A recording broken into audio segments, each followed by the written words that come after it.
তারেক রহমান যখন দেশে আসছে তখন কইছে তার মাথা অনেক প্ল্যান আছে, খাম্বা আছে, বিদ্যুৎ নেই, এটাও কিন্তু তার একটা প্ল্যান। মানুষের বসতঘর ভাঙ্গালন খাল কাটিয়া, ঠিক আছে, এটাও কিন্তু তার একটা প্ল্যান। পদ্মা সেতুর গোড়া থেকে মাটি হরাইলে যাওনের, ঠিক আছে, এটাও একটা তার একটা প্ল্যান। তার প্ল্যানের শেষ নেই। এই যে 30,000 কোটি টাকা ঋণ করছে, এটাও কিন্তু তার মাথায় একটা প্ল্যান।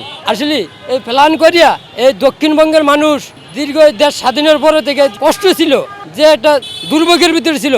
শেখ হাসিনা দক্ষিণবঙ্গের মানুষের জন্য অনেক উন্নয়ন করেছে, অনেক কিছু করছে পদ্মা সেতু দিয়া। আর সেই পদ্মা সেতুর গোড়া থেকে আপনার ইতিমধ্যে তারেক রহমান প্ল্যানের নাম দিয়া মাটি সরাই ফেলাইতেছে। তার মানে কি দক্ষিণবঙ্গের মানুষ আবারও যেমন মাও ফেরিঘাট দেয়া দিন 4 দিন পরিয়া থাকতো, রাত পরিয়া থাকতো, এইটাও কিন্তু তার একটা প্ল্যান। পিলারের গোড়া থেকে মাটি সরাই ফেলাইছে।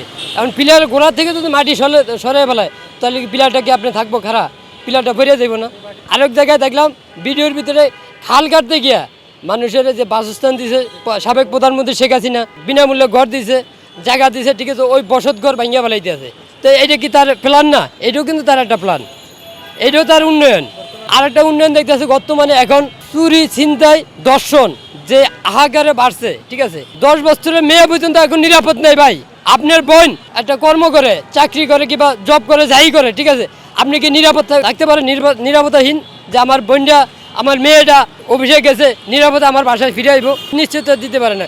কখন দর্শক করবো, এই আতঙ্ক থাকে মানুষ সবসময়। ইউনূসের আমলে থেকে তো শুরু। এই যে সরকার 3 মাস 3.5 মাস হয়ে গেল, এখনো কিন্তু দর্শন, চাঁদাবাজি, চুরি, ছিনতাই এগুলো কিন্তু বন্ধ হয়, এগুলো চলমান প্রক্রিয়া, এগুলো চলছে।